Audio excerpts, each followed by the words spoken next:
लोकशाहीचा बुलंद आवाज, रिपब्लिकन वार्ता महाराष्ट्र। आदिवासी तालुका म्हणून ओळखल्या जाणाऱ्या झरी-जामणी तालुक्यातील अंगणवाडी मदतनीस आणि अंगणवाडी सेविका भरती एकात्मिक बाल विकास तर्फे रिक्त पद भरती घेण्यात आली। यामध्ये दाभा या गावातील अंगणवाडी क्रमांक 4 येथील रिक्त असलेल्या अंगणवाडी सेविका या पदासाठी जाहीरनाम्यानुसार 17 फेब्रुवारी 2025 कुमारी दीक्षा आत्माराम कुळसंगे सिकल सेल रुग्ण दिव्यांग यांनी अर्ज सादर केला। तसेच गावातील एकूण आणखी 5 अर्ज भरण्यात आले। मात्र या अर्जांपैकी एकच अर्ज पात्र झाला असून तो अर्ज एकूण शिक्षणाच्या गुणवत्तेच्या आधारावर येथील अंगणवाडी सेविका पदासाठी सपना आकाश गेडाम यांच्या अर्ज मंजूर झाल्याचे आणि पात्र म्हणून निवड यादी जाहीर करण्यात आली। मात्र सपना गेडाम यांच्या निवडीने कुमारी दीक्षा यांना गुणवत्तेच्या प्रमाणपत्रावर संशय आला, कारण ती यादी छायांकित प्रतीवर लावलेली असल्यामुळे ती आपल्या वडिलांना घेऊन येथील एकात्मिक बाल विकास अधिकारी यांच्याकडे लेखी तक्रार केली। त्या तक्रारीवरून सपना गेडाम यांच्या 12वी गुणपत्रिकेची पाहणी केली असता ती गुणपत्रिका बनावट असल्याचा संशय दीक्षाला आला। त्या गुणपत्रिकेची ऑनलाईन पाहणी करण्याकरता अधिकाऱ्यांना सांगितले, ऑनलाईन तपासणी केली। यावेळेस ते बनावट असल्याचे निष्पन्नात आले। याबाबत दीक्षा कुळसंगे यांनी अधिक माहिती दिली आहे, पाहूयात। एकात्मिक बाल विकास कार्यालयातील ऑफिसरला त्या घोटाळ्याबद्दल सांगितलं, तेव्हा त्यांनी ऑनलाईन पडताळणी करून बघू म्हणून सांगितलं आणि किरकोळ वाद करून तिथून आम्हाला जाण्यास सांगितलं। नंतर मी ऑनलाईन मार्कशीट त्यांची काढली असता त्याच्यामध्ये खूप मोठा घोटाळा दिसून आला। डुप्लिकेट मार्कशीटमध्ये त्यांची 80.33 गुण असून ओरिजिनल त्यांचे 12वी मधील गुण 42.33 असे आढळून आले।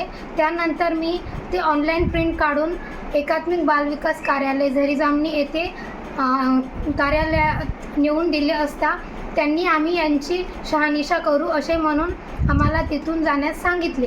त्यानंतर आम्ही 8 दिवसांनी चौकशी केली असता कार्यालयातील ऑफिसरने सांगितले की आम्ही 8 दिवसांनी निर्णय लावू।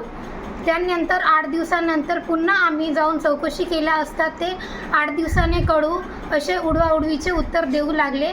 त्यामुळे माझे वडिलांनी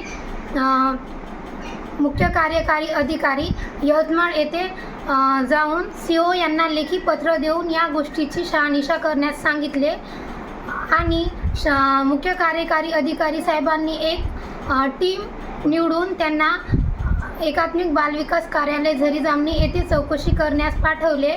परंतु 1 महिना होऊन सुद्धा अजून त्या चौकशीचा निर्णय लागलेला नाही आहे आणि मला कोणत्याही प्रकारचा न्याय मिळाला नाही आहे आणि ज्या व्यक्तीने हा सगळा घोटाळा केला आहे त्यांच्या विरुद्ध अजून कुठल्याही प्रकारची दंडात्मक कार्यवाही झालेली नाही। दीक्षा आणि त्यांच्या वडिलांना न्याय न मिळाल्याने मुख्य कार्यकारी अधिकारी साहेब यवतमाळ यांना 22 मे 2025 लेखी तक्रार अर्ज सादर करण्यात आला।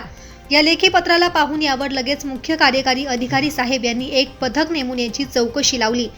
या पथकाच्या चौकशीअंती अजून निर्णय लागला नाही। दीक्षा यांना न्याय मिळेल या आशेवर त्यांनी शासनाच्या निर्णयाची वाट बघत असून अजून न्याय मिळाला नाही आणि यापूर्वी सुद्धा येथील अंगणवाडी मदतनीस पदासाठी सपना गेडाम यांनी याच बनावटी गुणपत्रिकेचा वापर करून अंगणवाडी मदतनीस हे पद प्राप्त करून असल्याची जाणीव झाल्याने कुमारी दीक्षा यांनी माहितीचा अधिकार 2005 अंतर्गत माहिती मागितली असता अजूनपर्यंत तिला देण्यात आला नाही। माहिती न मिळाल्याने अपील दाखल केलं असता अजून अद्याप माहिती एकात्मिक बाल विकास कार्यालयातून मिळाली नाही।